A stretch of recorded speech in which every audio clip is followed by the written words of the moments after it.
the Central Intelligence Agency. For over 70 years, it has shaped revolutions, toppled governments, and guarded secrets that most of us will never know. Tonight, we trace its complete history, from its origins in the ashes of war to the shadow it casts today. Somewhere in the woods of Northern Virginia, about 8 miles from the White House, sits a building that officially doesn't appear on any public map. Its address is classified. Its occupants are forbidden from discussing their work, and its decisions have quietly shaped the course of modern history. This is the story of the Central Intelligence Agency, the CIA, an organization born from the ashes of the Second World War, designed to prevent another Pearl Harbor, and transformed over 8 decades into the most powerful intelligence service the world has ever known. What you are about to hear is not speculation, it is documented history, drawn from declassified archives, congressional investigations, presidential memoirs, and the testimony of the men and women who built this agency from nothing. We will trace the CIA from its earliest origins in wartime espionage, through covert operations that toppled governments, through scandals that shook American democracy, through technological revolutions that changed what surveillance means, and through the ongoing transformation of intelligence work in the 21st century. This is not a story of heroes or villains. It is a story of power, of secrecy, of the difficult choices made by ordinary people in extraordinary circumstances, and of the price a nation pays when it builds an institution designed to operate beyond public scrutiny. Tonight, we begin at the beginning. Before there was a CIA, before there was any permanent American intelligence service at all. We begin in a world where the United States believed it could remain safely isolated from foreign entanglements, and we trace the slow, painful realization that isolation was no longer possible. This is the complete history of the Central Intelligence Agency. Origins. In 1929, the United States of America had no foreign intelligence service. None. The world's largest economy, one of its great military powers, and it possessed no organized capability to gather secret information about other nations. This was not an accident, it was policy. Secretary of State Henry Stimson had recently shut down the State Department's only code-breaking operation, a small office known as the Black Chamber. His reason was simple and direct. Quote, "Gentlemen do not read each other's mail." End quote. This statement captured the prevailing American attitude toward espionage. Spying was considered dishonorable, ungentlemanly, something that European powers did to each other, but beneath the dignity of the United States. The military maintained small intelligence units, but they focused almost entirely on tactical matters. The Army's Military Intelligence Division had fewer than 70 officers. The Navy's Office of Naval Intelligence concentrated on tracking foreign ship movements. Neither organization conducted espionage operations abroad. America believed its oceans would protect it. 3,000 miles of Atlantic water to the east, 6,000 miles of Pacific to the west. What happened in Europe or Asia was Europe's and Asia's problem. This comfortable isolation would not survive the next decade. As Adolf Hitler rose to power in Germany, as Japan expanded its empire across East Asia, as Mussolini consolidated control in Italy, the United States remained largely blind to what was happening. American diplomats sent cables from foreign capitals. Newspaper correspondents filed stories, but there was no systematic effort to penetrate foreign governments, to understand their true intentions, or to anticipate their next moves. President Franklin Roosevelt recognized this vulnerability, but he faced a Congress and a public deeply opposed to foreign entanglements. The memory of the First World War was still fresh. More than 116,000 American soldiers had died in that conflict. For what? The peace had failed. Europe was descending into chaos again. Most Americans wanted nothing to do with it. Roosevelt understood he needed information, secret information. He began relying on an unlikely source, his personal friends. Vincent Astor was one of the wealthiest men in America, heir to the Astor fortune, owner of a magnificent yacht called the Nur Mahal, and a close personal friend of Franklin Roosevelt. In 1927, Astor had founded something he called The Room. It was an informal intelligence club operating out of a private apartment in New York City. Its members were wealthy, well-connected men who traveled freely around the world. Businessmen, bankers, diplomats. They gathered information on their travels and shared it with each other over drinks. Roosevelt saw an opportunity. He began using Astor and his friends as informal intelligence gatherers. When Astor sailed his yacht through the Pacific in the early 1930s, he reported back to Roosevelt on Japanese military installations in the Marshall Islands. It was amateur work, but it was something. Other wealthy Americans performed similar services. Kermit Roosevelt, son of President Theodore Roosevelt, gathered information during his travels in South America. Various businessmen reported on conditions in Germany and Italy, but this gentleman spy network had obvious limitations. These men were not trained intelligence officers. They had no tradecraft, no systematic methods, no way to verify what they reported, and they could only go where their business or pleasure took them. Roosevelt needed something more, and on a summer evening in 1940, he found it in the form of a World War I hero with an extraordinary resume. William Joseph Donovan was 57 years old in 1940. He had been born in Buffalo, New York, the grandson of Irish immigrants. He had played football at Columbia University, attended Columbia Law School, and built a successful legal practice in New York City. But it was his military service that had made him famous. During the First World War, Donovan had commanded the 1st Battalion of the 165th Infantry Regiment, part of the famous Fighting 69th of New York. He led his men in some of the bloodiest fighting of the war. At the Meuse-Argonne offensive, he was shot in the leg but refused evacuation, continuing to command until the position was secured. For his bravery, he received the Medal of Honor, the Distinguished Service Cross, the Distinguished Service Medal, and 3 Purple Hearts. He became known by the nickname he would carry for the rest of his life, Wild Bill. Donovan's wartime experience had taught him something that most American leaders did not yet understand. Modern war required intelligence. You could not fight effectively without knowing what the enemy was planning, and you could not know what the enemy was planning without espionage. In the summer of 1940, Britain stood alone against Nazi Germany. France had fallen. The Luftwaffe was bombing British cities night after night. A German invasion seemed imminent. President Roosevelt wanted to know, could Britain survive?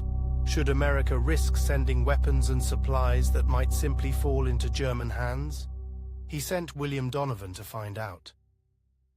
Donovan arrived in Britain on July 14, 1940. Over the next 3 weeks, he met with Prime Minister Winston Churchill. He toured military installations. He observed the British air defense system, and crucially, he was briefed on British intelligence operations. The British showed Donovan their secrets. Stuart Menzies, the head of the Secret Intelligence Service, known as MI6, opened doors that had never been opened to an American. Donovan learned about British spy networks across occupied Europe, about code-breaking operations at a place called Bletchley Park, about techniques for sabotage and subversion that Britain was already using against the Germans. The British had a motive, of course. They desperately needed American help. If they could persuade Roosevelt that Britain would survive and that American aid would not be wasted, they might get the weapons they needed. Donovan was their conduit to the president. Donovan returned to Washington convinced of 2 things. First, Britain could hold out if properly supplied. Second, America urgently needed an intelligence service of its own. He presented his findings directly to Roosevelt. The president was impressed. But Donovan went further. He submitted a memorandum arguing that the United States should create a single centralized intelligence organization, something America had never had. Roosevelt was intrigued, but he moved cautiously. The existing military intelligence services guarded their turf jealously. The FBI, under J. Edgar Hoover, had no intention of surrendering its role in domestic security. Any new intelligence organization would face powerful enemies from the start. Still, as 1941 began, Roosevelt kept Donovan close. He sent him on additional fact-finding missions to the Mediterranean, to the Middle East, to the Balkans. Donovan met with leaders across the region, gathering information that America's official diplomats could not obtain. Early era, December 7, 1941, a date which would live in infamy. The Japanese attack on Pearl Harbor killed 2,403 Americans. It destroyed or damaged 21 ships of the Pacific Fleet. It shattered the belief that America's oceans would keep it safe. And it proved, beyond any argument, that the United States needed an intelligence service. The attack should not have been a surprise. In hindsight, the warning signs were everywhere. American codebreakers had been reading Japanese diplomatic communications for months. They knew something was coming. But the information was scattered across different agencies. Army intelligence had some pieces. Navy intelligence had others. The State Department had still more. No one put the pieces together. This was precisely the problem Donovan had warned about. America had intelligence. What it lacked was coordination. 5 months before Pearl Harbor, Roosevelt had already taken the first step. On July 11, 1941, he signed an executive order creating the Office of the Coordinator of Information, the COI, and he appointed William Donovan to lead it. The executive order was deliberately vague.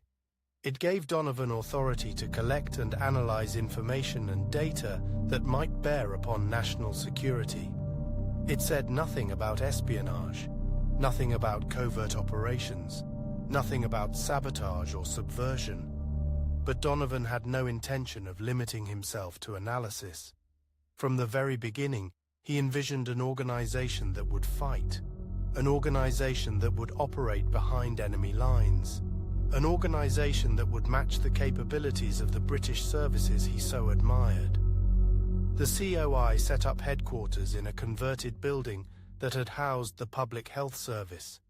Within weeks, Donovan was recruiting staff at a furious pace. Lawyers, academics, businessmen, journalists, anyone with useful knowledge or connections. He was not looking for typical military officers. He wanted unconventional thinkers, risk-takers, people who could operate in the gray zones where traditional rules did not apply. His recruiting methods were equally unconventional. Donovan raided universities for experts on foreign countries. He hired scholars who could read obscure languages. He brought in journalists who had contacts overseas. He recruited socialites who knew European aristocrats. He even hired a circus acrobat, figuring her skills might be useful for covert operations. The existing intelligence services watched with alarm. The Army's Military Intelligence Division resented this newcomer poaching their territory. The Navy's Office of Naval Intelligence was equally hostile, and J. Edgar Hoover, director of the FBI, viewed Donovan as a dangerous rival. Hoover had spent 2 decades building the FBI into the nation's premier law enforcement agency. He had carefully cultivated relationships with Congress. He had built extensive files on politicians and public figures, and he had successfully claimed jurisdiction over counterespionage within the United States. Hoover saw Donovan as a threat to everything he had built. The two men had known each other since the First World War, and they had despised each other almost as long. Now they were rivals for power in the murky world of intelligence and security. The bureaucratic warfare was intense. Hoover used his congressional contacts to undermine Donovan. Military intelligence officers complained to their superiors. Turf battles erupted over who had authority to do what. But Donovan had one crucial advantage: direct access to the president. Roosevelt liked Donovan. He trusted him, and he protected him from his enemies. When military leaders complained, Roosevelt sided with Donovan. When Hoover maneuvered against the COI, Roosevelt ignored him. But after Pearl Harbor, even Roosevelt recognized that something had to change. The COI was a civilian agency, but America was now at war. Intelligence operations needed to be integrated with military planning. A new structure was required. On June 13, 1942, Roosevelt signed another executive order. It dissolved the Coordinator of Information and created something new: the Office of Strategic Services, the OSS. The OSS was placed under the Joint Chiefs of Staff, giving it military authority that the COI had lacked. Donovan remained in charge, now with the rank of Brigadier General, and the mission was explicit: to collect and analyze strategic information and to plan and operate special services. Special services. The phrase was deliberately ambiguous. It covered everything from intelligence analysis to guerrilla warfare, from code breaking to propaganda, from espionage to assassination. Donovan organized the OSS into multiple branches. Research and analysis would study open sources, collecting information from newspapers, books, and captured documents. Secret intelligence would run espionage operations, recruiting agents, and stealing secrets. Special operations would conduct sabotage and support resistance movements in occupied countries. Morale operations would wage psychological warfare through propaganda. Each branch developed its own culture, its own methods, its own identity. But they all reported to Donovan, and Donovan reported only to the Joint Chiefs and the President. Training became critical. The OSS established schools across the country to prepare its operatives for the dangerous work ahead. The Congressional Country Club in Bethesda, Maryland, became a training facility for secret agents. A former estate in Virginia taught sabotage techniques. A camp in Maryland trained operatives in hand-to-hand combat and silent killing. The curriculum was borrowed heavily from the British. SOE, the Special Operations Executive, had developed sophisticated methods for operating behind enemy lines. They shared their knowledge freely with the Americans: how to recruit agents, how to run dead drops and brush passes, how to build improvised explosives, how to resist interrogation if captured. The training was realistic and brutal. Operatives learned to pick locks and crack safes. They studied the recognition features of German and Japanese military equipment. They practiced parachute jumping, usually from planes flying dangerously low to avoid detection. Most importantly, they learned to think, to improvise, to make decisions under pressure when no one was there to give orders. The OSS prized initiative above all else. By 1943, the OSS had grown to over 13,000 personnel. It had stations in London, Cairo, Algiers, New Delhi, and Chongqing. It was running operations across 3 continents, and it was about to play a crucial role in the Allied liberation of Europe. Alan Welsh Dulles arrived in Bern, Switzerland, in November 1942. He was 49 years old, a Wall Street lawyer with diplomatic experience dating back to the First World War, and he was about to become the most important American spy master in Europe. Switzerland was neutral, surrounded by Axis territory. It was the perfect listening post. Diplomats, businessmen, refugees, and resistance members from across Europe passed through its cities. Information flowed through Switzerland like water through a sieve. Dulles set up his operation in plain sight. He made no secret of his identity or his purpose. His name appeared in the Bern telephone directory. He held meetings at his apartment at Herrengasse 23. He wanted the Germans to know he was there. This openness was calculated. Dulles believed that people with information to sell would seek him out if they knew where to find him. And they did. Over the next 2 years, Dulles built an extraordinary network of agents and contacts. He recruited German diplomats disillusioned with the Nazi regime. He established contact with resistance groups in France, Italy, and Germany itself. He gathered intelligence on German military plans, industrial production, and political developments. His most valuable source was Fritz Kolbe, a German Foreign Office official who despised the Nazis. Kolbe began delivering copies of diplomatic cables directly to Dulles in August 1943. The material was extraordinary. German communications from embassies around the world, reports on military operations, intelligence assessments. Washington initially refused to believe the material was genuine. It seemed too good to be true.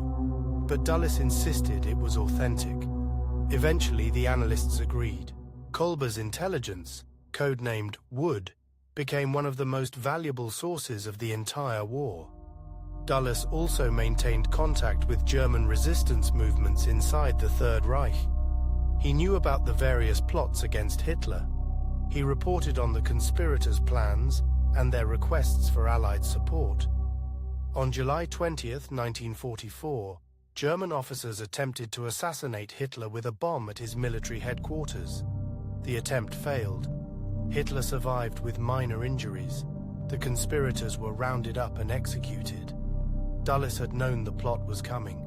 He had reported on the conspirators' plans, but Washington had kept its distance, unwilling to make commitments to a plot that might fail. The decision haunts historians to this day.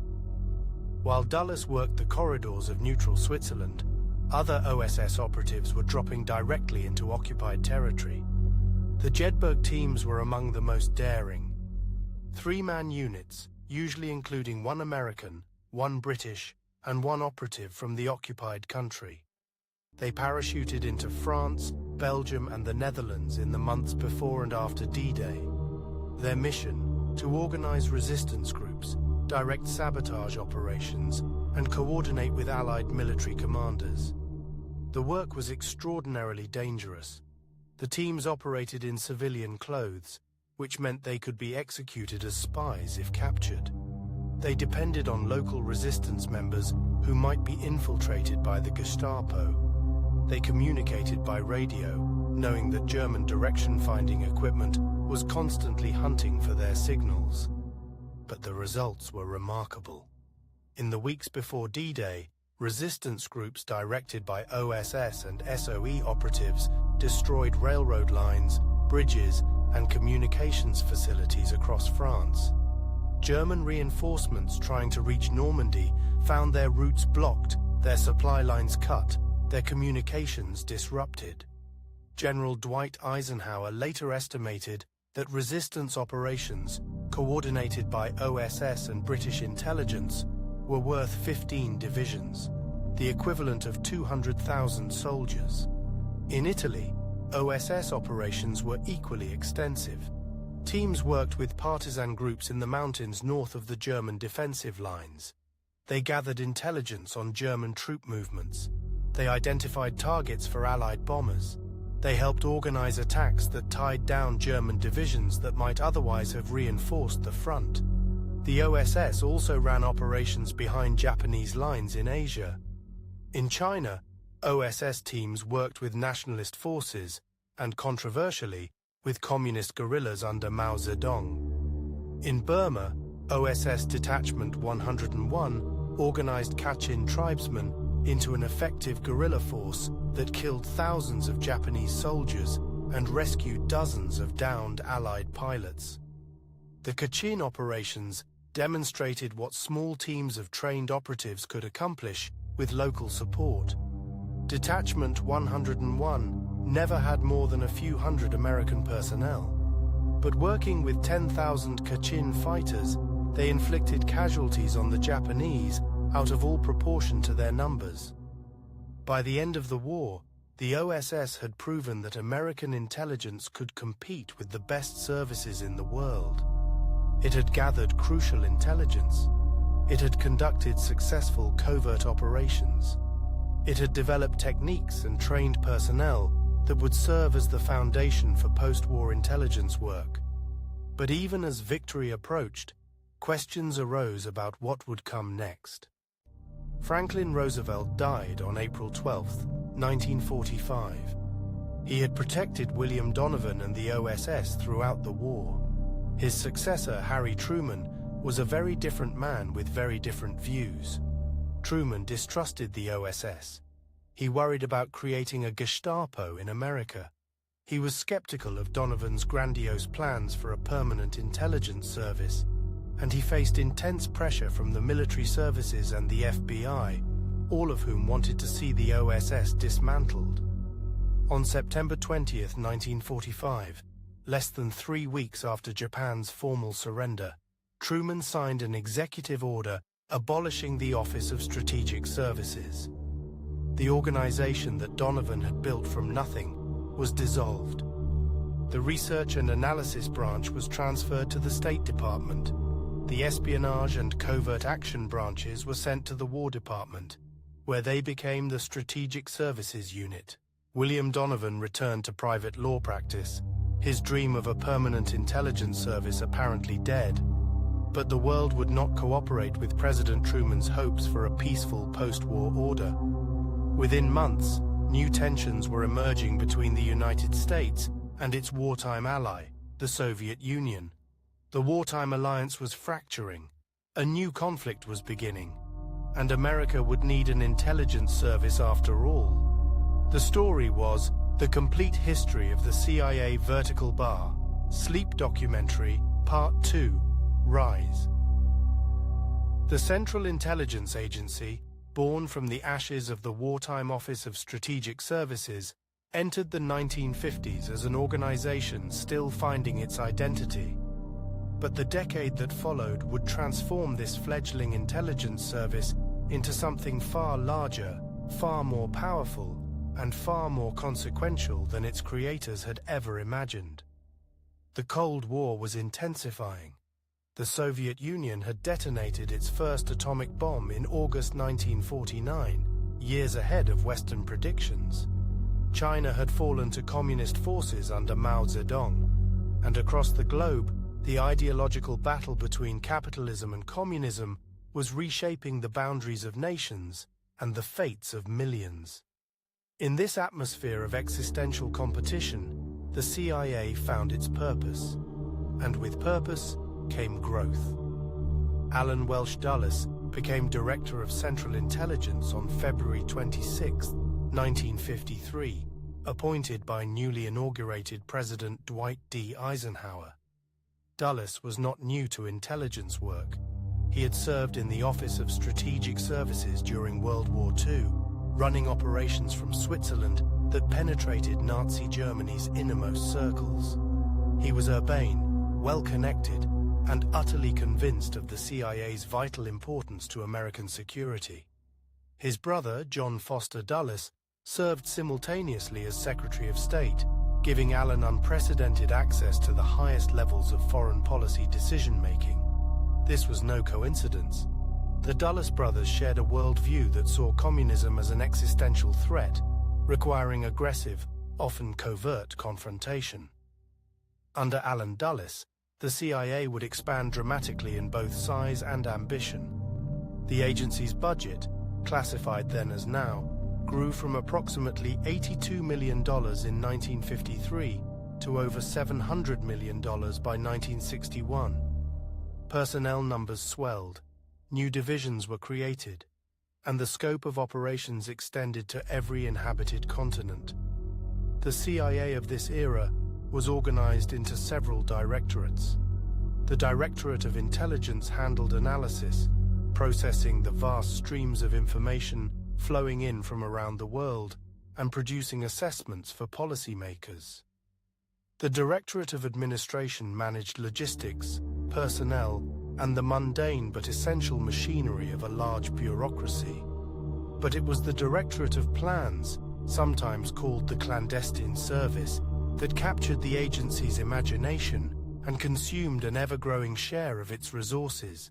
This was where covert action lived, where operations were conceived, planned, and executed in secret, where the Cold War was fought in the shadows.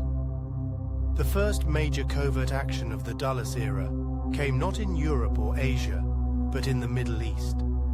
Iran, in 1953, was led by Prime Minister Mohammad Mossadegh, a nationalist politician who had committed what Western oil interests considered an unforgivable sin. In 1951, Mossadegh had nationalized Iran's oil industry, wresting control from the Anglo-Iranian Oil Company, the predecessor of British Petroleum. The British were furious. They imposed an economic embargo. They lobbied Washington for help, and in the charged atmosphere of the early Cold War, they found willing partners. The Eisenhower administration, newly in power, was receptive to arguments that Mossadegh's government was unstable, that it might fall to communist influence, that the Soviet Union might gain access to Iranian oil and establish a foothold on the Persian Gulf. The operation was designated TP-Ajax by the CIA and Operation Boot by Britain's MI6. Kermit Roosevelt Jr., grandson of President Theodore Roosevelt, was placed in command of the American side. He arrived in Tehran in July 1953 with approximately $1 million in cash and a mandate to remove Mossadegh from power. The operation unfolded over several weeks. CIA and MI6 assets paid newspaper editors to publish anti-Mossadegh articles. They hired provocateurs to stage demonstrations, some posing as Mossadegh supporters while behaving violently to discredit him. They cultivated relationships with military officers loyal to Shah Mohammad Reza Pahlavi, who had fled the country amid the political turmoil.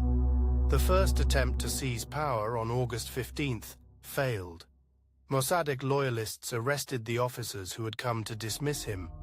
Roosevelt considered aborting the operation, but he pressed on. 4 days later, on August 19th, massive crowds filled the streets of Tehran.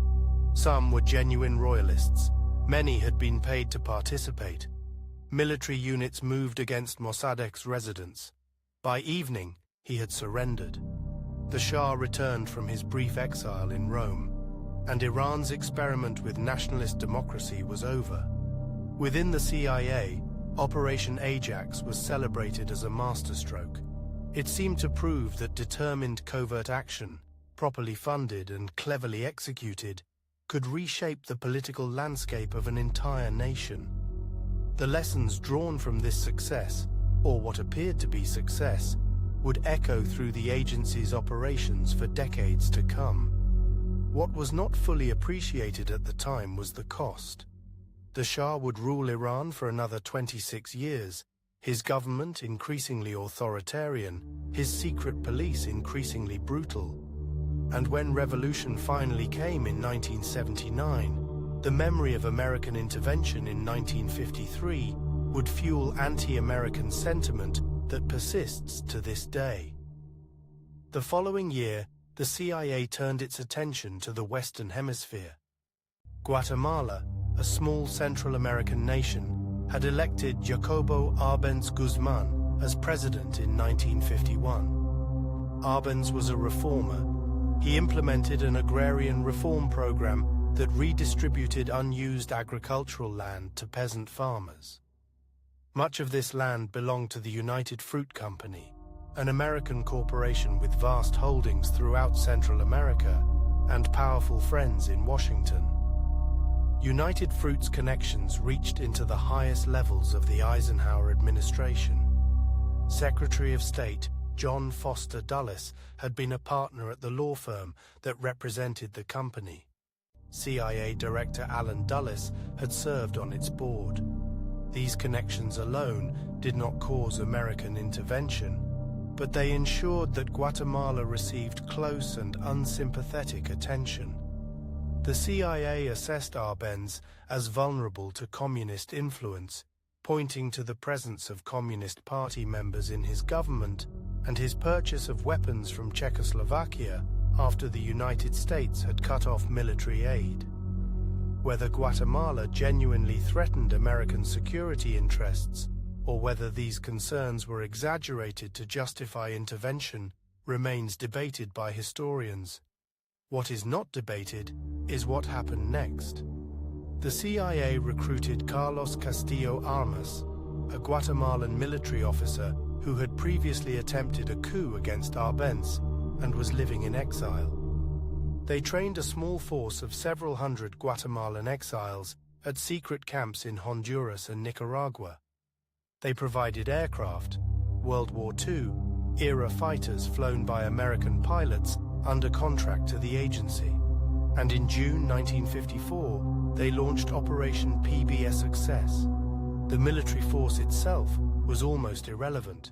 Castillo Armas's ragged army of perhaps 400 men posed no serious threat to Guatemala's military. What mattered was the psychological operation. CIA radio broadcasts, transmitted from a station in Honduras, announced military victories that had not occurred. They reported defections from the Guatemalan army that had not happened. They created the impression of a massive, unstoppable insurgency. The few actual air attacks, strafing runs on Guatemala City, bombs dropped on military installations, added to the atmosphere of crisis. Arbenz, uncertain of his military's loyalty, uncertain of the true scale of the threat, made the fateful decision to arm civilian militias. This terrified his officer corps. On June 27, 1954, the Guatemalan military command informed Arbenz that they would no longer support him. He resigned that evening and fled into exile. Castillo Armas was installed as president. He immediately reversed the land reform, returning property to United Fruit and to Guatemalan landowners. He outlawed labor unions.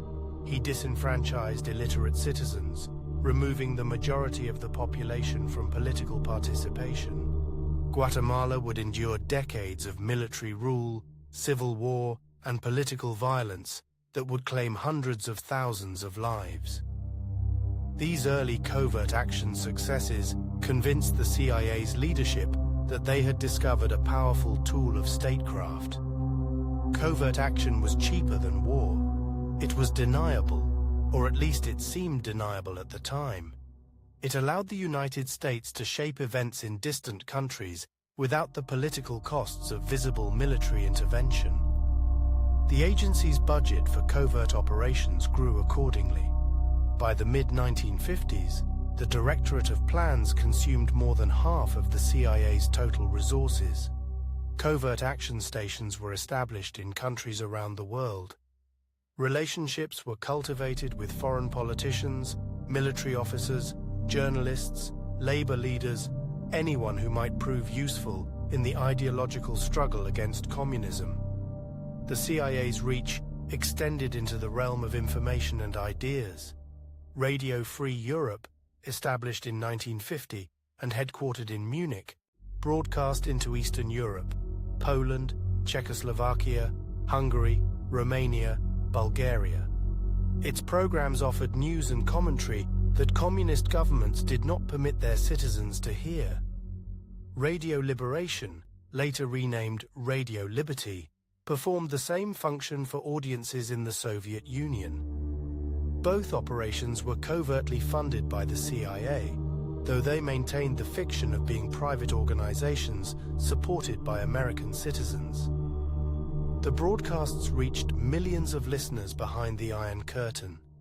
They provided an alternative narrative to communist propaganda, and they reminded those living under Soviet domination that the West had not forgotten them. The agency also funded cultural initiatives through fronts like the Congress for Cultural Freedom, established in 1950 and headquartered in Paris. This organization sponsored conferences, published magazines, and supported artists and intellectuals who promoted liberal democratic values. Many participants did not know their funding ultimately came from the CIA. They believed they were working for independent foundations with generic names: the Farfield Foundation, the Hoblitzell Foundation, the Kaplan Fund. When the truth emerged years later, it caused considerable embarrassment. But in the 1950s, these cultural programs were seen as essential weapons in the battle for hearts and minds. Not all of the CIA's growth during this period was directed at covert action. The agency also expanded its intelligence collection capabilities dramatically. Human intelligence, the recruitment and running of agents with access to valuable information, remained important. But new technologies were opening new possibilities. In 1954, President Eisenhower authorized development of a revolutionary aircraft that would fly higher than any Soviet air defense system could reach. The U-2, built by Lockheed's Skunk Works division under the direction of legendary engineer Clarence Kelly Johnson, could cruise at 70,000 feet, more than 13 miles above the Earth. At that altitude, Soviet radar could track the aircraft, but no Soviet interceptor or surface-to-air missile could touch it. The U-2 program was technically an Air Force project, but the CIA operated it. Beginning in July 1956, U-2 flights crossed Soviet territory, photographing military installations, missile sites, and aircraft factories. The intelligence gathered was extraordinary. A single U-2 mission could photograph a strip of territory stretching hundreds of miles, with resolution detailed enough to count individual aircraft on runways. For the first time, American analysts could see what was actually happening inside the closed Soviet military-industrial complex, rather than relying on estimates and guesswork. The Soviets knew the flights were happening. Their radar tracked each penetration of their airspace. They protested through diplomatic channels, but they could do nothing to stop the overflights, and Eisenhower gambled that the intelligence value was worth the risk of eventual exposure. The physical growth of the CIA during this period was also remarkable. The agency had operated from temporary quarters since its founding, a collection of buildings scattered across Washington, including a former brewery, a converted hospital complex, and various rented office spaces. This dispersal made coordination difficult and security challenging. In 1955, Congress appropriated funds for a new headquarters complex to be built on a 219-acre site in Langley, Virginia, just across the Potomac River from Washington. Construction began in 1957. The main building, designed in a spare modernist style, would eventually house over 15,000 employees. It was completed in 1961 and dedicated by President John F. Kennedy in November of that year. The famous inscription in the lobby, "And ye shall know the truth, and the truth shall make you free," was taken from the Gospel of John. By the end of the 1950s, the CIA had grown from an uncertain post-war experiment into one of the most powerful institutions of the American government. It employed tens of thousands of people. It operated on every continent. It ran covert operations that toppled governments and installed new ones. It collected intelligence through human sources, electronic intercepts, and aerial reconnaissance.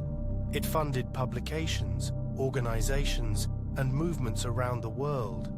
And it answered, in practice, to almost no one outside a small circle of executive branch officials. Congressional oversight was minimal.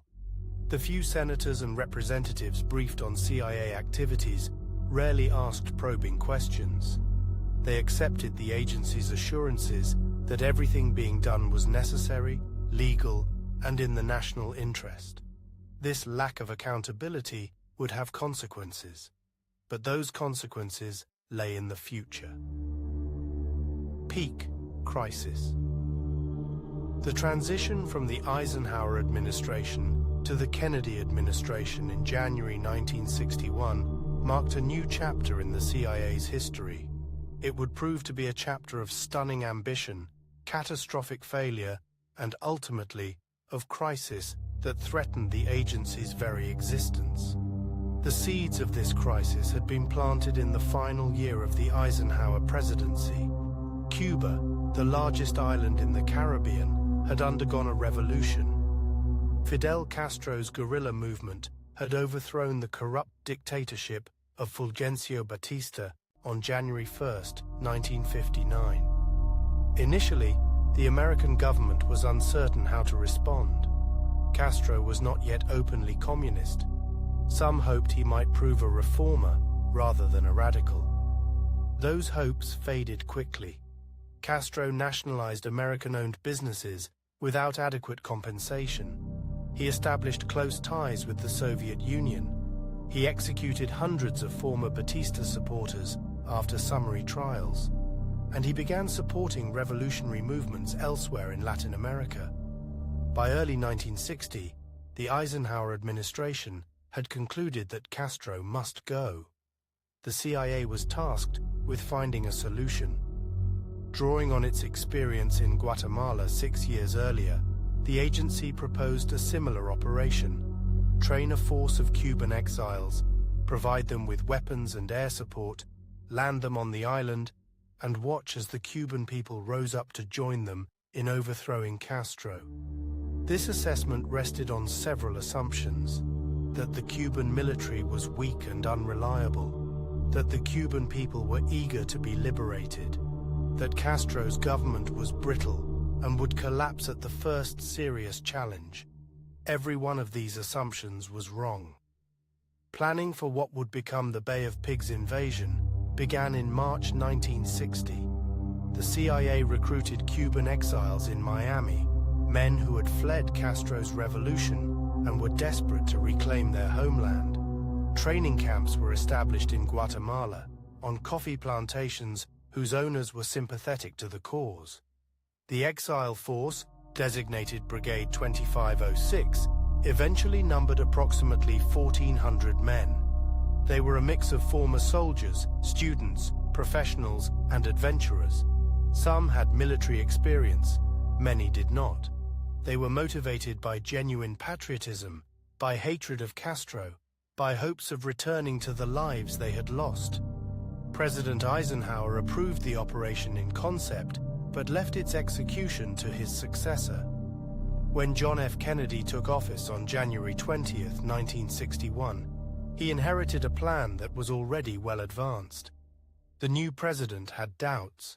He worried about the political consequences of visible American involvement. He worried about Soviet reactions. But he was also a cold warrior who had campaigned on a platform of getting tough on communism. Canceling the operation, he feared, would make him look weak. Instead, Kennedy modified the plan in ways that seemed prudent at the time, but proved fatal to its success. He reduced the number of airstrikes against Cuban airfields. He moved the landing site from the town of Trinidad to a more isolated location, the Bay of Pigs, or Bahia de Cochinos. He insisted that American involvement be completely deniable, even though the operation's true sponsors were an open secret throughout Latin America. The invasion began in the early hours of April 17, 1961. From the first moments, everything went wrong. The element of surprise was lost. Castro's intelligence services had been tracking the preparations for months. The landing beaches were more difficult than expected, with sharp coral reefs that damaged landing craft and slowed the disembarkation. The Cuban Air Force, which was supposed to have been destroyed on the ground, was still operational. Cuban pilots flying T-33 jet trainers and Sea Fury fighters attacked the invasion fleet, sinking the supply ship Houston and the ammunition ship Rio Escondido. With these ships went most of Brigade 2506's ammunition and communications equipment. On land, the Exile Brigade fought bravely, but was quickly outnumbered and outgunned. Castro personally directed the defense, rushing 20,000 militia and regular army troops to the invasion site. The hoped-for popular uprising never materialized. The Cuban people, whatever their private feelings about Castro, did not rise up to join an invasion force that was clearly backed by the United States. By April 19th, it was over. 114 members of Brigade 2506 were dead. The remaining 1,200 were prisoners. They would not be released until December 1962, ransomed by the Kennedy administration for $53 million worth of food and medicine. The Bay of Pigs disaster was the worst failure in CIA history to that point. President Kennedy publicly accepted responsibility, famously remarking that victory has 100 fathers, but defeat is an orphan. Privately, he was furious. He felt the CIA had misled him about the operation's chances of success. He felt the military had failed to adequately assess the plan's risks. In the aftermath, Kennedy forced the resignation of Allen Dulles, the man who had built the covert action empire. Dulles departed in November 1961, replaced by John McCone, a conservative businessman with no intelligence background. The CIA's reputation was badly damaged. The aura of invincibility created by the successes in Iran and Guatemala had been shattered. The agency's competence was questioned. Its judgment was doubted. Kennedy famously threatened to splinter the CIA into 1,000 pieces and scatter it to the winds. He did not follow through on this threat, but the relationship between the agency and the White House was never the same. Yet even as the Bay of Pigs humiliation was still fresh, events were moving toward a far greater crisis, one that would bring the world closer to nuclear war than it had ever been before or has been since. The Soviet Union, emboldened by American failure in Cuba and by what Premier Nikita Khrushchev perceived as Kennedy's weakness, made a fateful decision. In the summer of 1962, the Soviets began secretly deploying nuclear missiles to Cuba. Medium-range ballistic missiles capable of striking Washington, New York, and most major American cities. Intermediate-range missiles that could reach targets as far as Montana. Nuclear warheads with yields measured in megatons. The CIA was central to detecting and assessing this threat. Throughout the summer and early fall of 1962, intelligence analysts noticed increasing Soviet military aid to Cuba, ships arriving from Soviet ports, crates unloaded under suspicious conditions, Cuban airspace increasingly restricted. But the agency could not confirm the presence of offensive nuclear weapons until October 14, 1962. On that date, a U-2 aircraft piloted by Major Richard Heiser flew over western Cuba and photographed what photo interpreters at the CIA's National Photographic Interpretation Center identified as a medium-range ballistic missile site under construction near the town of San Cristobal. The photographs were clear. The evidence was unmistakable. Soviet SS-4 missiles, capable of delivering nuclear warheads to targets 1,100 miles away, were being deployed 90 miles from the American coast. President Kennedy was informed on the morning of October 16th. He immediately convened what would become known as the Executive Committee of the National Security Council, EXCOM, a group of senior advisors who would meet almost continuously for the next 13 days. The options before Kennedy were stark. Some advisors, including Air Force Chief of Staff Curtis LeMay, advocated immediate airstrikes to destroy the missile sites, followed by a full-scale invasion of Cuba. Others argued for diplomatic approaches, quiet negotiations, a summit with Khrushchev, appeals to the United Nations. Kennedy chose a middle course. On the evening of October 22nd, he addressed the American people in a televised speech that stunned the nation and the world. He revealed the presence of Soviet missiles in Cuba. He announced a naval quarantine, carefully avoiding the word blockade, which would constitute an act of war, to prevent additional offensive weapons from reaching the island. And he warned that any nuclear attack launched from Cuba against any nation in the Western Hemisphere would be regarded as an attack by the Soviet Union on the United States, requiring a full retaliatory response upon the Soviet Union. The world held its breath. Soviet ships carrying additional missiles and equipment were steaming toward Cuba. American warships were positioned to intercept them. In the skies above Cuba, U-2 aircraft continued their reconnaissance flights despite the danger. On October 27th, a U-2 piloted by Major Rudolf Anderson was shot down by a Soviet surface-to-air missile. Anderson was killed, the only combat fatality of the crisis. That same day, another U-2 strayed into Soviet airspace over Siberia, provoking the Soviets to scramble interceptor aircraft. The potential for catastrophic miscalculation was enormous. Throughout the crisis, CIA intelligence played a crucial role. Reconnaissance photographs documented the continuing construction at missile sites. Human intelligence sources reported on Soviet intentions and Cuban military dispositions. Analysis helped Kennedy understand what he was dealing with and assess the likely consequences of various courses of action. The agency's performance during the missile crisis helped restore some of the credibility it had lost at the Bay of Pigs. The resolution came through a combination of public pressure and private diplomacy. Publicly, Khrushchev agreed on October 28 to withdraw the missiles from Cuba in exchange for an American pledge not to invade the island. Privately, Kennedy also agreed to remove American Jupiter missiles from Turkey, a concession that was not publicly acknowledged for years. The crisis ended, the missiles were withdrawn, and the world stepped back from the brink. But the experience left deep marks. Kennedy and Khrushchev established a direct communication link between Washington and Moscow, the famous hotline, to reduce the risk of nuclear war through miscalculation.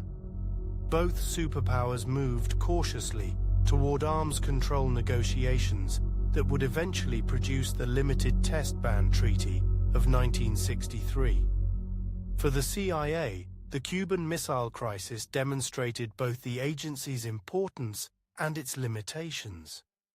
The U-2 photographs that revealed the missiles were an intelligence triumph, but the agency had failed to predict that the Soviets would take such a provocative step in the first place. The Bay of Pigs had been a catastrophic failure of both planning and judgment. The missile crisis showed that intelligence alone could not prevent dangerous situations from developing. It could only provide warning when they did.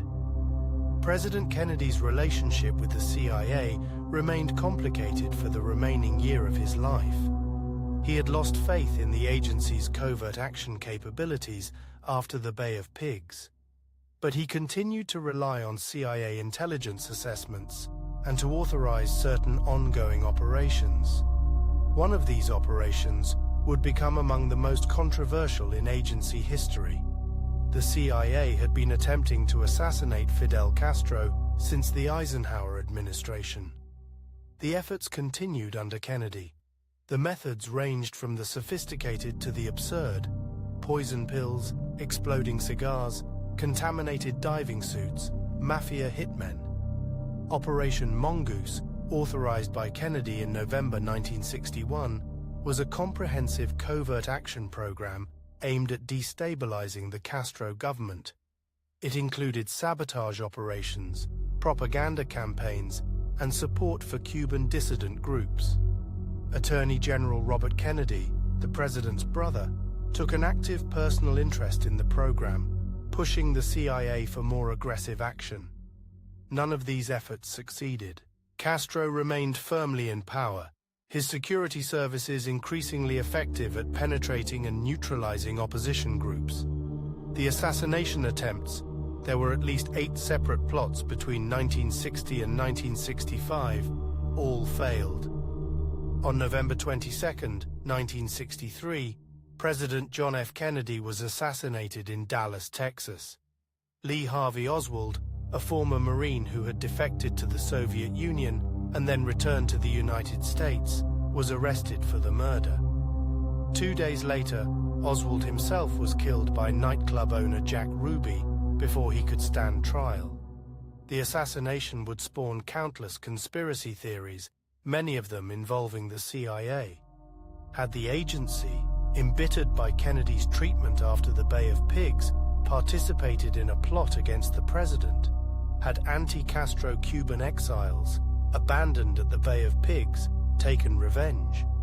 Every official investigation, the Warren Commission in 1964, the House Select Committee on Assassinations in 1979, concluded that Oswald acted alone. But the CIA's own secrets, many of them still classified decades later, fueled suspicion. The agency had been plotting to kill Castro at the time Kennedy was killed. It had concealed this information from the Warren Commission. It had destroyed relevant documents. These actions, whatever their intent, created the appearance of a cover-up that persists to this day.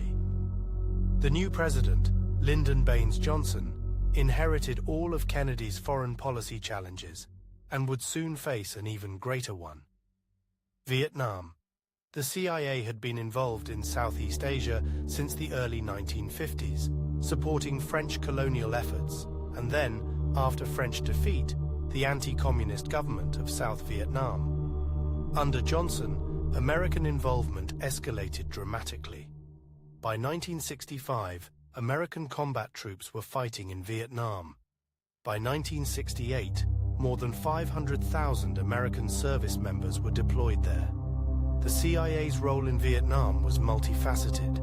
The agency gathered intelligence on North Vietnamese military capabilities and intentions.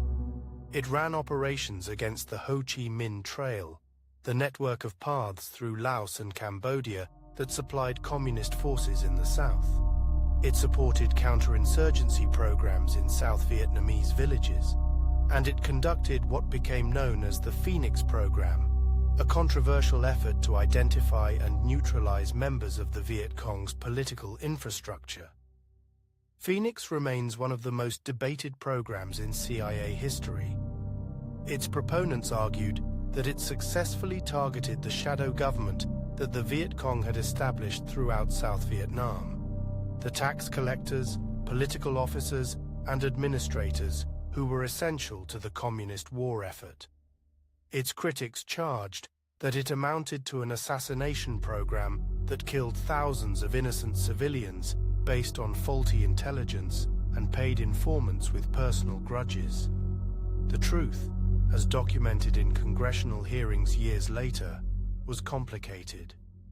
The Phoenix program did contribute to the disruption of Viet Cong political networks, but it also resulted in significant civilian casualties and due process violations.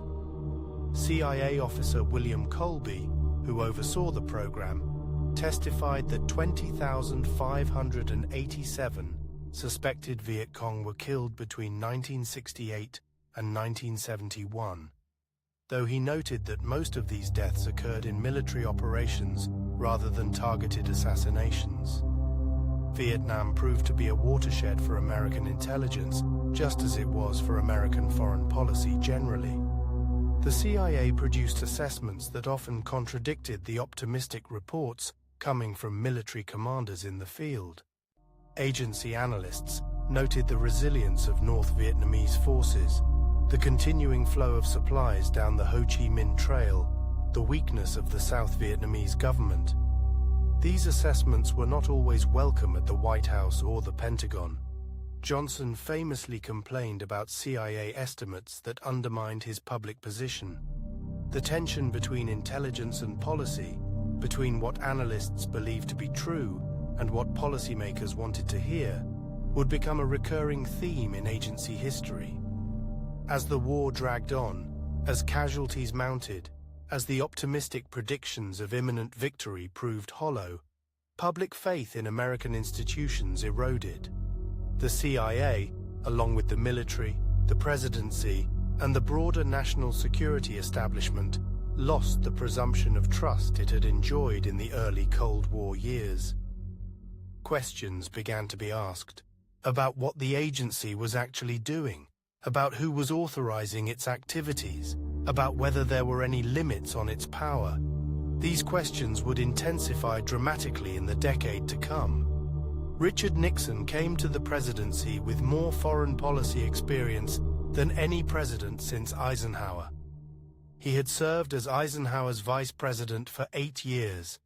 He had traveled extensively abroad. He had thought deeply about America's role in the world. And he had a profound distrust of the complete history of the CIA vertical bar sleep documentary, Part 3, Aftermath and Legacy. Aftermath. The year 1975 would become known within intelligence circles as the Year of Intelligence, but it might more accurately be called the Year of Reckoning. For the first time in the Central Intelligence Agency's nearly 3-decade existence, the American public and their elected representatives would peer behind the curtain of secrecy that had shielded covert operations from scrutiny. The revelations would shock the nation. They would reshape the relationship between intelligence agencies and democratic oversight, and they would force a fundamental question that remains relevant today. How much secrecy can a free society tolerate in the name of security? The catalyst arrived on December 22, 1974.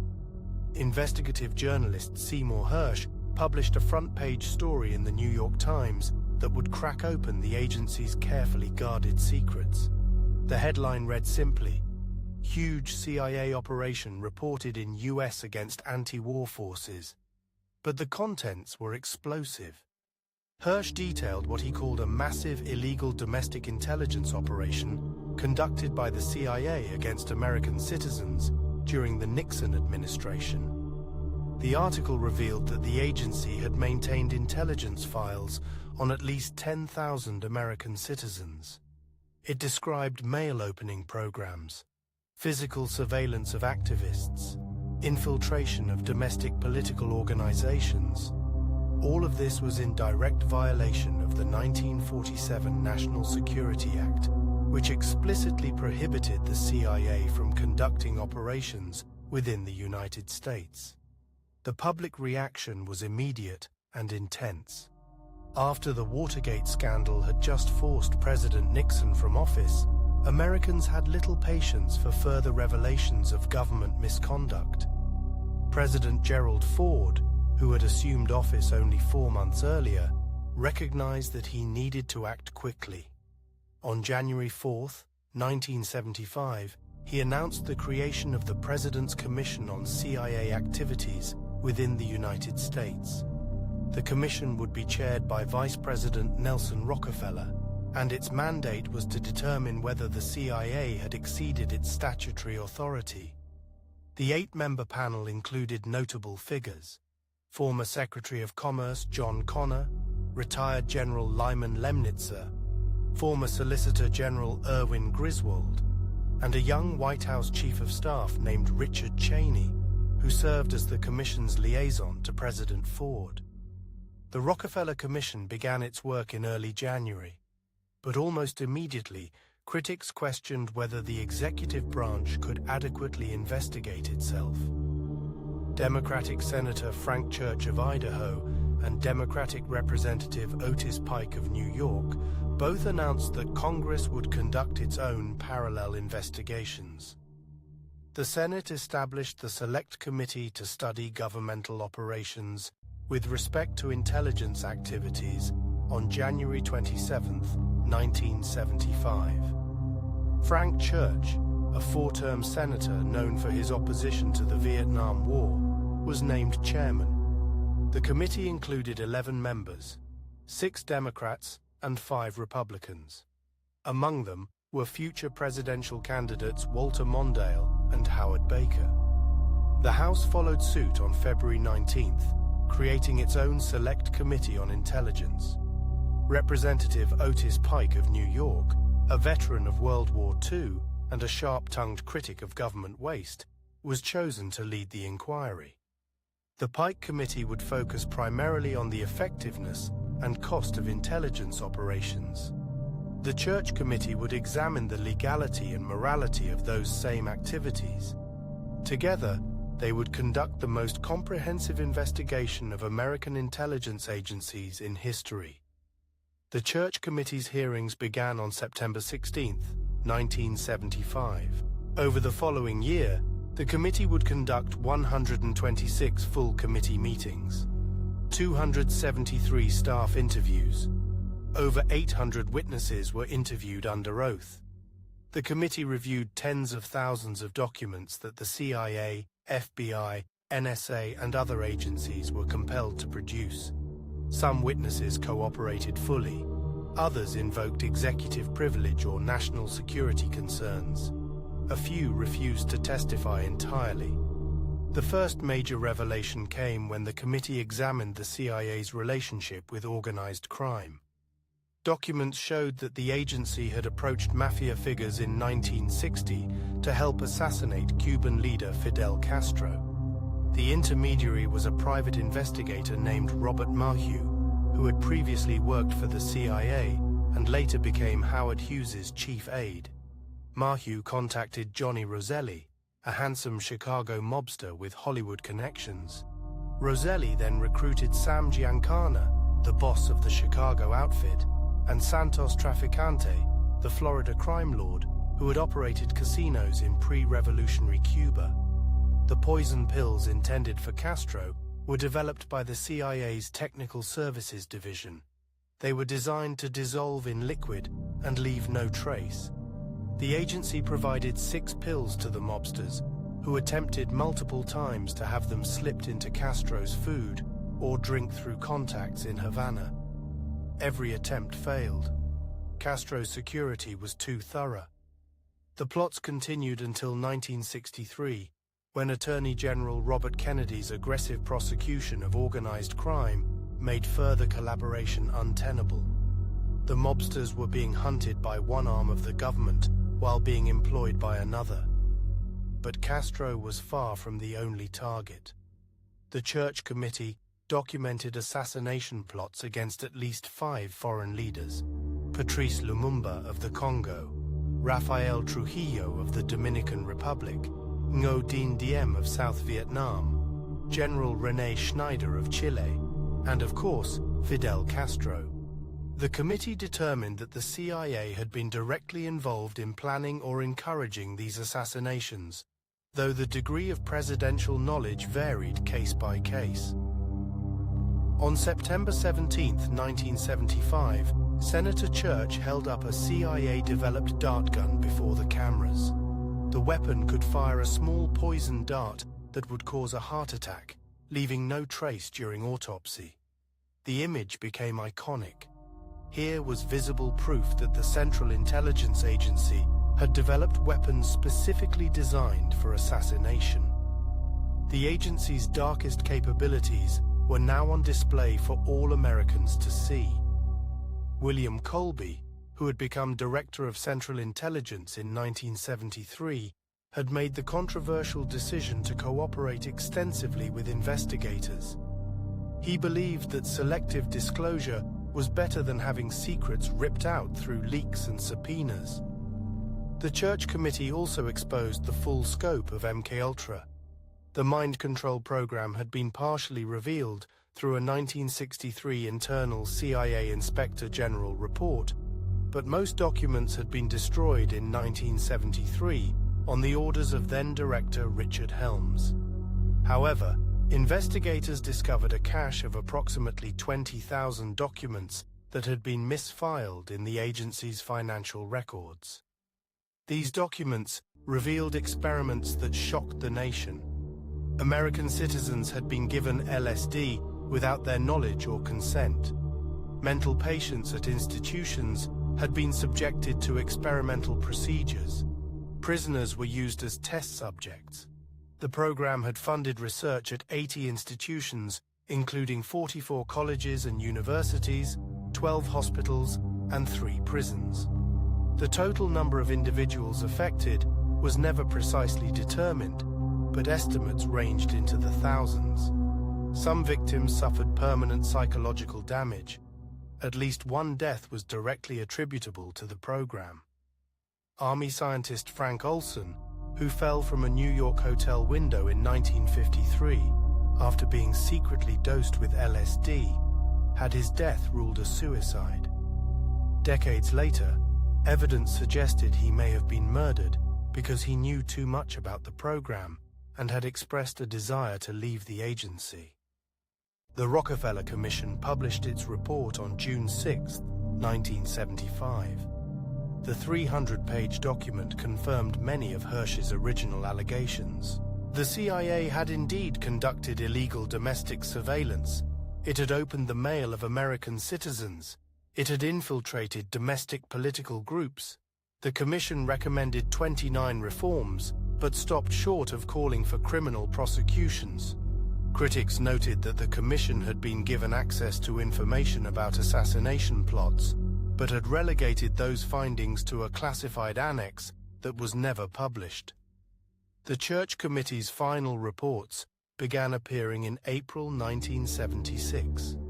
The committee produced 14 separate reports totaling thousands of pages. Book 1 examined foreign and military intelligence. Book 2 focused on intelligence activities and the rights of Americans. Book 3 documented supplementary detailed staff reports. The committee also published 6 separate volumes of hearings, making public testimony available to any American who wished to read it. The recommendations were sweeping. The committee called for the creation of a permanent Senate Select Committee on Intelligence with oversight authority over all intelligence activities. It recommended legislation to restrict FBI surveillance of domestic political activities.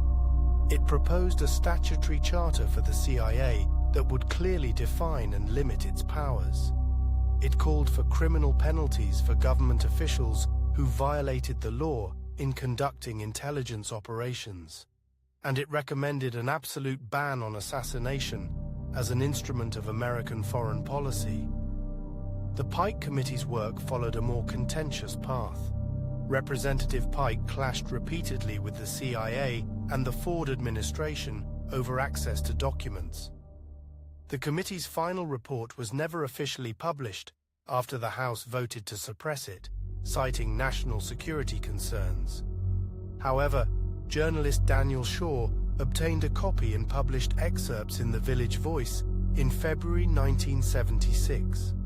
The leak prompted a House ethics investigation of Shaw, though no charges were ever filed. President Ford responded to the investigations with Executive Order 11905, issued on February 18, 1976. The order prohibited the CIA from engaging in any political assassination and established the Intelligence Oversight Board within the Executive Office of the President.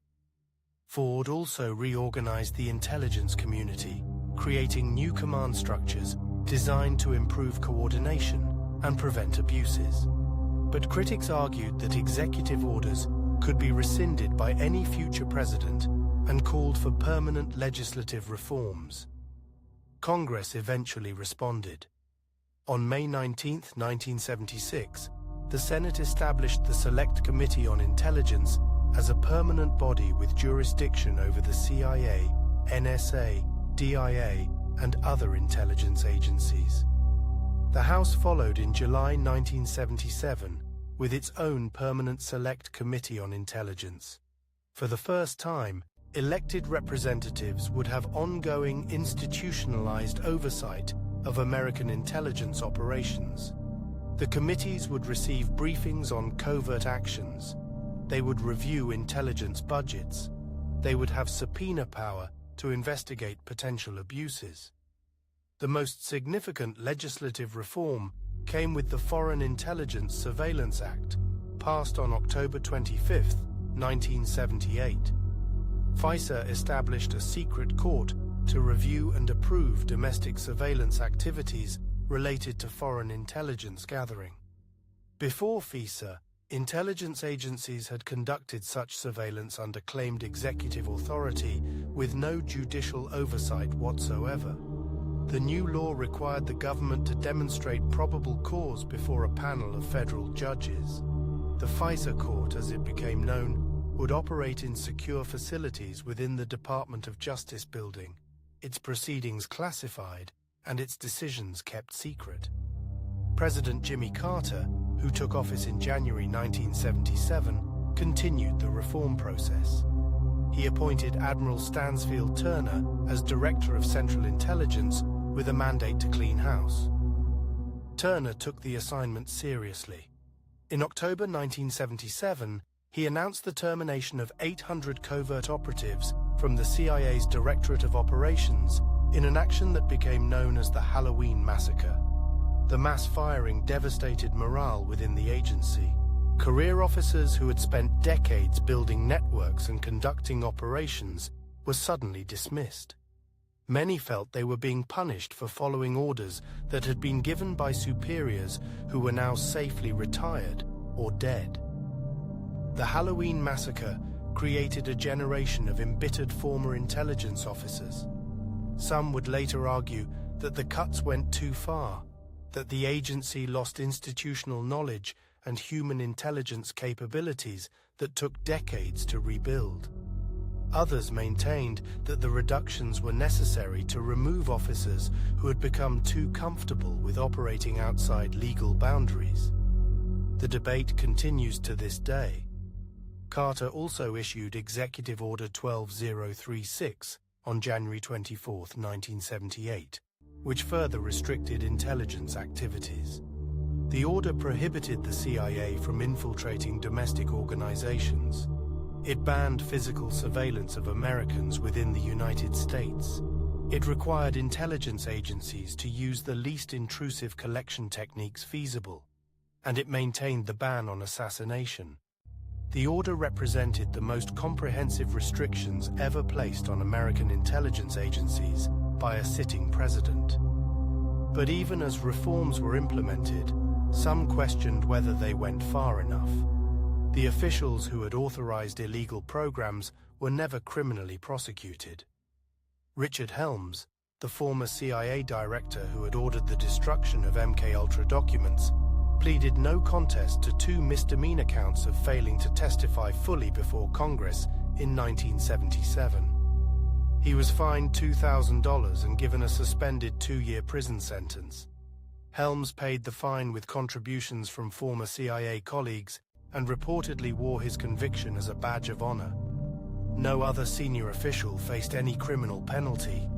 The agency emerged from the year of intelligence wounded but intact. Its most controversial programs had been exposed. Its methods had been condemned. Its autonomy had been curtailed. But the Central Intelligence Agency still existed. It still conducted covert operations around the world. It still gathered signals intelligence and analyzed satellite imagery and debriefed defectors. The fundamental mission remained. The question was whether the reforms had actually changed how that mission would be carried out, or whether they had merely created the appearance of accountability while leaving the essential structures of secrecy in place. Legacy. On June 5, 2013, a 29-year-old contractor named Edward Snowden walked out of his hotel room in Hong Kong and gave journalists Glenn Greenwald and Laura Poitras access to a collection of classified documents that would reshape the global conversation about surveillance. Snowden had worked for Dell and Booz Allen Hamilton as a systems administrator supporting NSA operations. He had access to some of the most closely guarded secrets in the American intelligence community. And he had decided that the public needed to know what their government was doing in their name. The documents revealed programs that would have been familiar in their scope, if not their technology, to the Church Committee investigators of 4 decades earlier. PRISM collected user data directly from the servers of major technology companies, including Google, Apple, Facebook, and Microsoft. Upstream collection tapped into the physical infrastructure of the Internet, capturing data as it flowed through fiber optic cables. The NSA was collecting metadata on essentially every telephone call made in the United States. The scale was breathtaking.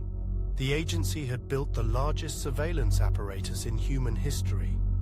The revelation that the NSA was conducting mass domestic surveillance under the authority of FISA court orders struck many observers as a betrayal of the reforms enacted after the Church Committee. The FISA court, designed to provide judicial oversight of surveillance, had instead become a rubber stamp. Between 1979 and 2012, the court approved 33,900 surveillance requests, while denying only 11. The judges met in secret. Defense attorneys were not permitted. The court had created an entire body of classified law interpreting the scope of government surveillance powers that the public was not allowed to read. The legal foundation for much of this surveillance rested on Section 215 of the USA Patriot Act, passed in the panic following the September 11th attacks. The provision allowed the FBI to obtain business records relevant to an authorized investigation, but the FISA court had secretly interpreted relevant to mean essentially all records, since any piece of data might someday prove relevant to some future investigation. This interpretation effectively gutted the Fourth Amendment's protection against unreasonable searches for the digital age. The NSA's activities exposed a troubling pattern. The reforms enacted after the 1970s had created oversight mechanisms, but those mechanisms operated in secret and proved unable or unwilling to constrain intelligence agencies' appetite for surveillance. The FISA court was supposed to check government overreach. Instead, it approved virtually every request placed before it. Congressional oversight committees were supposed to inform the public about intelligence activities. Instead, they kept the secrets and, in some cases, actively deceived their colleagues. Senator Ron Wyden had asked Director of National Intelligence James Clapper in open session whether the NSA collected data on millions of Americans. Clapper said no, this was a lie. But Wyden, bound by classification rules, could not publicly contradict him. The CIA's legacy in the 21st century extends far beyond surveillance. The techniques of covert action, regime change, and plausible deniability that the agency refined during the Cold War have become part of the international system. When Russia interfered in the 2016 United States presidential election through social media manipulation and targeted hacking, American officials expressed outrage. But critics noted that the United States had conducted similar operations for decades. A Carnegie Mellon researcher documented 81 instances of American electoral intervention in foreign countries between 1946 and 2000. Russia had intervened 36 times during the same period. The distinction between legitimate intelligence activity and unacceptable interference often depended entirely on whose side you were on. The war on terror that followed September 11th saw the CIA return to practices that echoed its darkest Cold War chapters.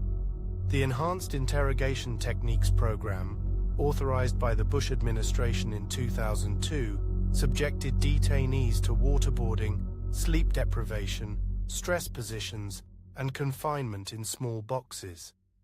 The agency operated black sites in Thailand, Poland, Romania, Lithuania, and other countries where prisoners were held outside the American legal system. The program's existence was kept secret, not only from the public, but from most members of Congress.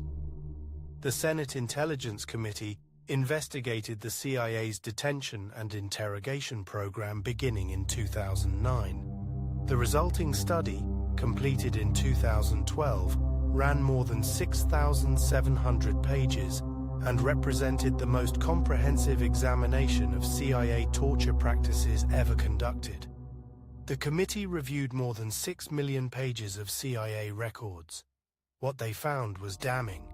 The enhanced interrogation techniques did not produce unique intelligence that prevented terrorist attacks, despite CIA claims to the contrary. The agency had misled Congress, the Department of Justice, and the White House about the program's effectiveness. At least 26 detainees were wrongfully held, including an intellectually challenged man who was used as leverage against his family. The conditions of confinement and interrogation techniques were far more brutal than the CIA had acknowledged, and the program damaged America's standing in the world, providing propaganda ammunition to terrorist recruiters and straining relationships with allies. When the Senate Intelligence Committee released a 500-page executive summary of its report in December 2014, the CIA pushed back aggressively. Then-Director John Brennan held a press conference defending the program.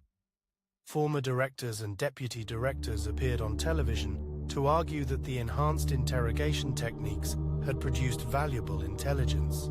The agency had searched Senate committee computers, an action that Brennan initially denied but later acknowledged, prompting calls for his resignation. The torture report revealed something important about the limits of post-church committee oversight. The Senate Intelligence Committee had conducted an exhaustive investigation. It had documented systematic lawbreaking and deception. Its conclusions were stark and damning, but no one was prosecuted. No one went to prison. The only person criminally convicted in connection with the CIA torture program was John Kiriakou, a former officer who publicly confirmed the program's existence in 2007. He served 30 months in federal prison for disclosing classified information. The torturers faced no legal consequences. The officials who authorized torture faced no legal consequences. The officials who destroyed evidence of torture faced no legal consequences. This pattern, investigation without accountability, has defined the CIA's relationship with democratic oversight from the 1970s to the present day. The Church Committee exposed assassination plots, drug experiments on unwitting citizens, mass surveillance of Americans, and collaboration with organized crime. It produced comprehensive reports and recommended sweeping reforms. But the officials who authorized these programs were not prosecuted. The institutions that enabled them were not dismantled. The culture of secrecy that protected them was not fundamentally altered. The technological revolution has complicated oversight further. The Church Committee investigated agencies that opened physical mail and tapped telephone lines. Today's intelligence agencies operate in a digital environment where the distinction between foreign and domestic is increasingly meaningless. A data packet traveling from Germany to France might be routed through servers in Virginia. An American citizen's email might be stored on servers in Ireland. The legal frameworks designed for the analog age strain to address these realities.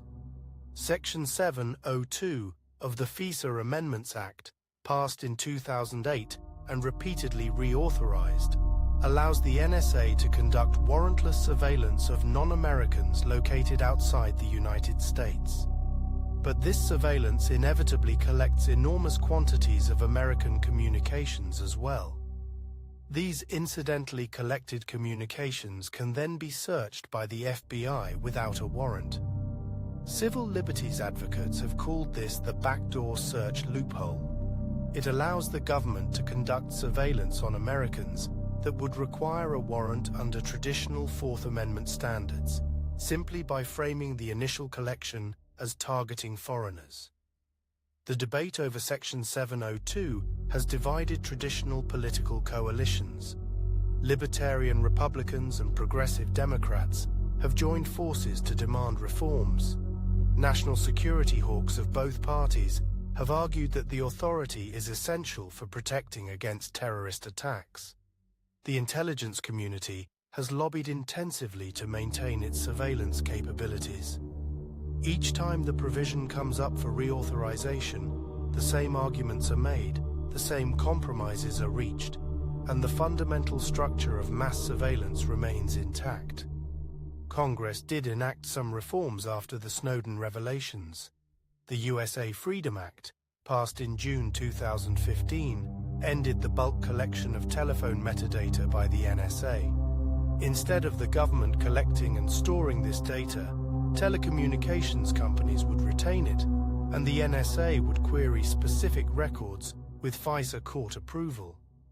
The law also created a panel of outside advocates who could argue before the FISA court in significant cases, addressing criticisms that the court heard only the government's perspective. But the reforms were modest compared to the scale of the surveillance apparatus that Snowden had revealed. The PRISM program continued. Upstream collection continued. The NSA's capabilities to monitor global communications remained largely intact. Edward Snowden himself remained in exile, first in Hong Kong, then in Russia, charged under the Espionage Act with crimes that could result in decades in prison. His disclosures had sparked a global debate about surveillance and privacy. They had led to lawsuits, legislative reforms, and changes in corporate practices, but they had not fundamentally altered the relationship between intelligence agencies and the citizens they surveilled. The CIA today employs approximately 21,000 people, though the exact number is classified. Its annual budget is estimated at $15 billion, also classified. The agency operates stations in every major country, maintains liaison relationships with intelligence services worldwide, and conducts covert operations across multiple continents. It has been transformed by the war on terror, with counter-terrorism becoming a dominant mission alongside traditional intelligence gathering. Drone strikes, once rare, have become a routine tool of American foreign policy, with the CIA operating its own fleet of armed unmanned aircraft. The legal framework for drone strikes remains largely secret. The Justice Department has produced classified memoranda authorizing the targeted killing of American citizens overseas who are deemed to pose an imminent threat. The word imminent has been redefined to include threats that might materialize at some unspecified future time. The Obama administration acknowledged killing 4 American citizens in drone strikes between 2009 and 2013. None were afforded any judicial process before their deaths. The assassination ban that President Ford issued in 1976 remains technically in force, but the targeted killing program operates under legal theories that distinguish between assassination, which is prohibited, and the lawful killing of enemy combatants in an armed conflict. Whether someone is a combatant depends largely on the government's unilateral determination. The targets are selected through a process that has been described as a disposition matrix, a database of suspected terrorists, and the actions deemed appropriate for each. Due process has been redefined as internal deliberation within the executive branch. The CIA's legacy extends beyond specific programs and policies. The agency helped establish the template for how powerful states conduct covert operations in the modern era.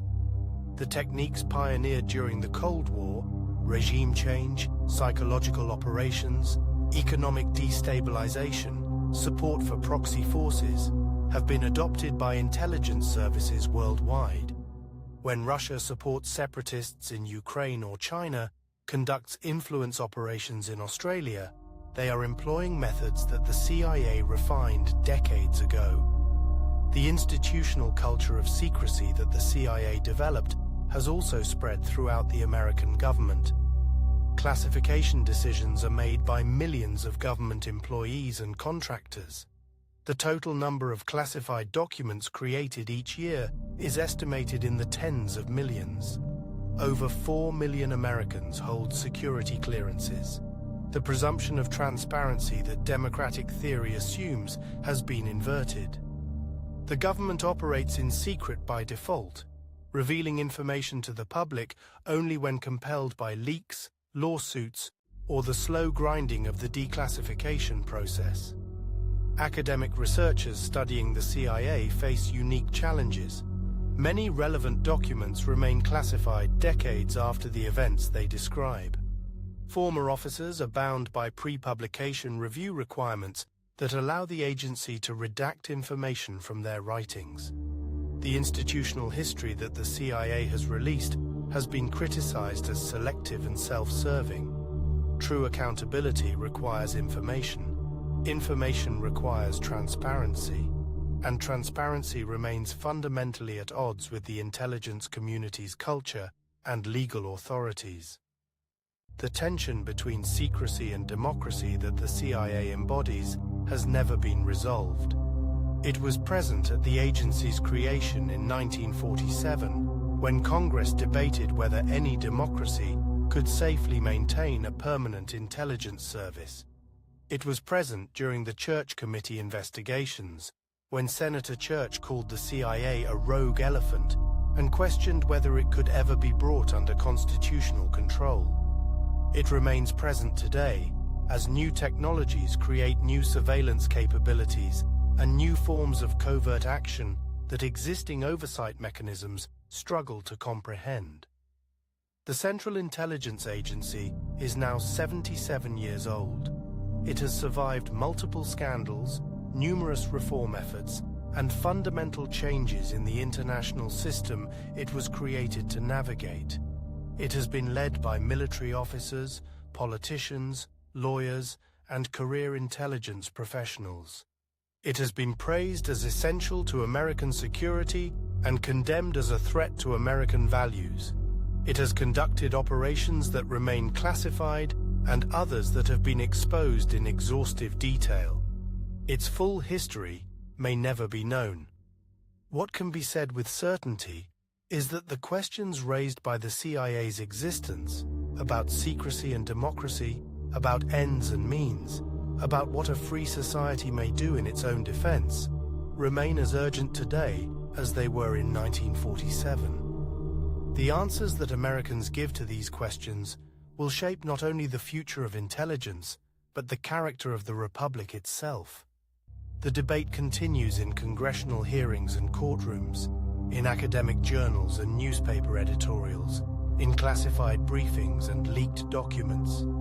The men and women who work for the Central Intelligence Agency today inherited an institution shaped by 7 decades of decisions, some wise and some catastrophic. They operate within legal frameworks that have been repeatedly revised but never fundamentally transformed. They pursue a mission that remains essentially unchanged since the National Security Act of 1947, to coordinate the intelligence activities of the several government departments and agencies, to correlate and evaluate intelligence relating to the national security, to perform such other functions and duties related to intelligence affecting the national security as the President or the Director of National Intelligence may direct. Those final words, such other functions and duties, have justified covert operations across 6 continents. They have authorized regime changes and assassinations, drug experiments and mass surveillance. They have been interpreted to permit activities that the agency's creators never imagined and might never have approved. The flexibility built into the CIA's founding charter has proven both its greatest asset and its most dangerous feature. As the sun sets on another day in the American capital, the Central Intelligence Agency continues its work. Analysts review satellite imagery and signals intercepts. Case officers meet with sources in capitals around the world. Covert operations proceed under authorities that remain classified. The oversight committees receive their briefings and ask their questions and file their reports. The FISA court reviews its applications and issues its orders. The system that emerged from the scandals of the 1970s continues to function, its adequacy perpetually debated, its fundamental tensions unresolved. The history of the CIA is not complete. It cannot be complete while the agency still exists, while its files remain classified, while its operations continue. Each day adds new chapters that future historians will struggle to reconstruct from the fragments that survive. What has been revealed suggests an institution of enormous capability and profound contradictions. an instrument of American power that has sometimes protected democratic values and sometimes betrayed them. A secret organization operating within an open society, accountable to oversight mechanisms that have repeatedly proven unable to the complete history of the CIA vertical bar sleep documentary. Part 4. Closing. And so we arrive at the end of this history. Or rather, we arrive at the present moment in a story that continues to unfold. The Central Intelligence Agency, born in the aftermath of the deadliest war humanity has ever known, created to prevent another Pearl Harbor, designed to be the eyes and ears of a nation stepping onto the world stage as a superpower. What began as a modest intelligence coordination effort in 1947 became something far larger, far more complex, far more consequential than those first architects could have imagined. William Donovan dreamed of a peacetime intelligence service that would keep America safe through knowledge rather than force. Truman signed the National Security Act, believing he was creating a clearinghouse for information. Neither man could have foreseen the coups in Iran and Guatemala, the Bay of Pigs, the Phoenix program, MKUltra, the extraordinary rendition sites scattered across allied nations. Nor could they have foreseen the genuine successes, the intelligence that shaped crucial policy decisions, the officers who gave their lives in service to their country, their names carved into that marble wall in the original headquarters building lobby. 140 stars as of the most recent count, some still without names attached, even in death. The arc of the CIA's history reveals something profound about the nature of secret power in democratic societies. The agency was created to protect democracy, yet time and again it undermined democratic governments abroad. It was established to uphold American values, yet it engaged in torture, assassination, and psychological manipulation. This is not hypocrisy in the simple sense. It is something more troubling. It is the inevitable tension between ends and means, between the world as we wish it to be and the world as it is. Every director who sat in that 7th floor office faced this tension. Alan Dulles resolved it by embracing covert action as the primary tool.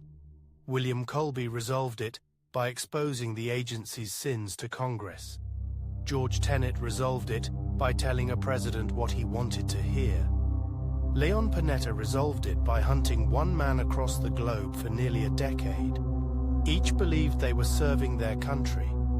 Each made choices that others would judge harshly. The agency they led was never a rogue elephant, despite that memorable phrase from the Church Committee era. It operated within a system of presidential authority, congressional oversight, and legal frameworks that evolved over time. The failures were systemic failures. The successes were systemic successes. Consider the recruitment officers who traveled to foreign capitals during the Cold War, cultivating sources who risked everything to provide information. Consider the analysts who spent decades studying Soviet military capabilities, parsing satellite imagery for the smallest changes in troop deployments. Consider the technical operations officers who designed listening devices no larger than a coat button, cameras hidden inside cigarette lighters, satellites that could read newspaper headlines from orbit. Consider the men and women who served in Afghanistan after September 11th, working alongside tribal leaders in mountain villages, gathering intelligence that would shape military operations for years.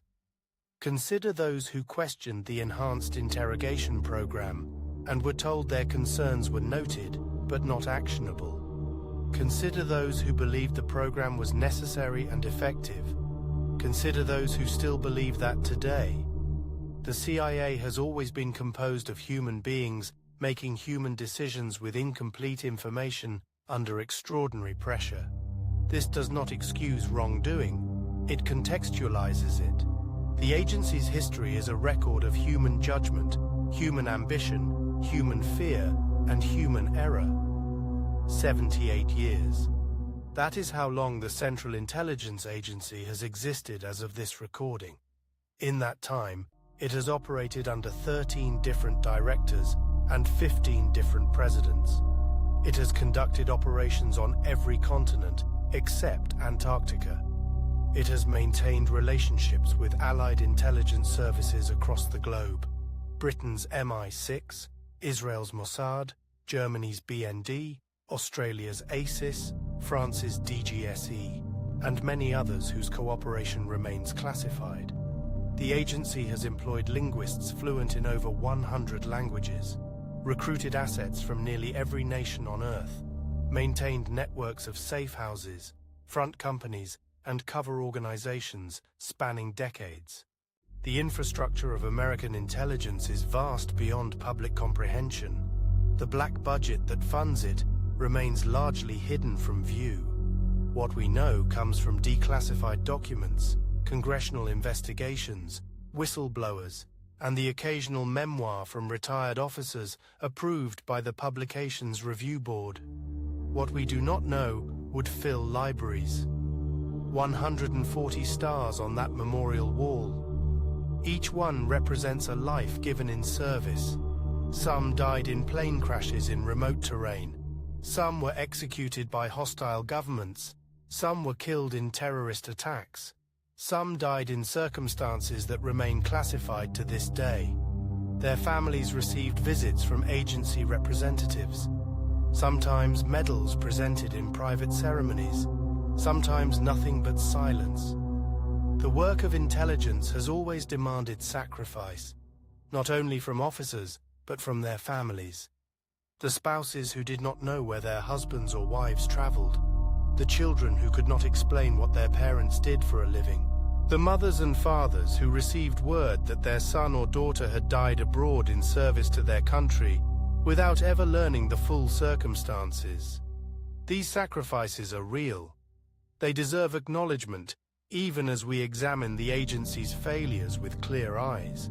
The CIA exists because nations keep secrets, because adversaries gather intelligence, because threats to national security are real and persistent. No serious observer of international relations can dispute these facts. The question has never been whether America needs an intelligence service. The question has always been what kind of intelligence service America should have. What limits should constrain its operations?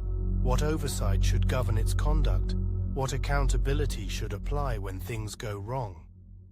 These questions were inadequately answered in 1947. They were confronted directly in 1975.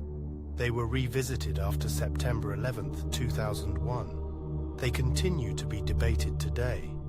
Every generation must grapple with the tension between security and liberty, between secrecy and transparency, between effectiveness and morality. There are no permanent answers, only ongoing negotiations between competing values. What does this history reveal about power? It reveals that power exercised in secret tends toward excess, that institutions without accountability become institutions without restraint, that good intentions do not guarantee good outcomes, that the men and women who serve in intelligence are neither heroes nor villains, but human beings operating within systems that shape their choices in profound ways. The CIA has been responsible for genuine good in the world, intelligence that prevented attacks, information that shaped wise policy decisions, operations that protected American lives and the lives of allies. It has also been responsible for genuine harm, governments overthrown, democracies subverted, innocent people detained, tortured, and killed. These truths coexist. They do not cancel each other out. History is not a ledger where crimes can be balanced against achievements. It is a record of human action with consequences that ripple across generations. Right now, as you listen to these words, analysts at Liberty Crossing are studying satellite imagery. Case officers in foreign capitals are meeting with sources. Technical specialists are monitoring communications. Counter-terrorism officers are tracking threat networks. Counterintelligence officers are hunting moles. The work of intelligence does not stop. It continues around the clock, in shifts, in languages most Americans do not speak, in places most Americans will never visit. The people who do this work believe in its necessity. Some have dedicated entire careers to it. Some will spend decades in service without public recognition. When they retire, their accomplishments will remain classified. Their colleagues will know what they achieved. Their families may never fully understand. This is the nature of Secret Service. It demands anonymity from those who could most benefit from recognition. The Central Intelligence Agency is not a simple story of good or evil. It is a story about what happens when a democratic nation decides it needs to operate in the shadows, about the tensions that creates, about the temptations that arise, about the oversight that becomes necessary, about the failures that still occur despite that oversight. It is a story about human beings making consequential decisions in secret, believing they serve a greater good, sometimes correct in that belief, sometimes terribly wrong. It is a story about power and the responsibility that comes with power and the corruption that can follow when responsibility is absent. It is a story that continues to this day, that will continue tomorrow, that will shape the world in ways we may not understand for decades, if we ever understand them at all. The CIA remains what it has always been, an instrument of American power, wielded by those entrusted with its use for purposes they define as necessary. What that power achieves and what it destroys remains the ongoing story of American engagement with the world.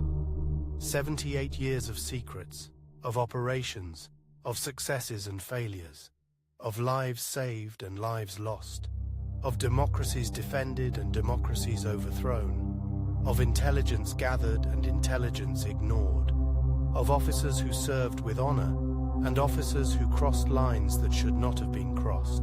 All of it part of one long, complicated, consequential story. The story of an agency created to prevent surprise. The story of the shadows where nations do what they will not admit in daylight. The story of the Central Intelligence Agency of the United States of America. And here, in the quiet of this hour, we let that story rest. Not because it has ended, but because it continues beyond the reach of any single telling.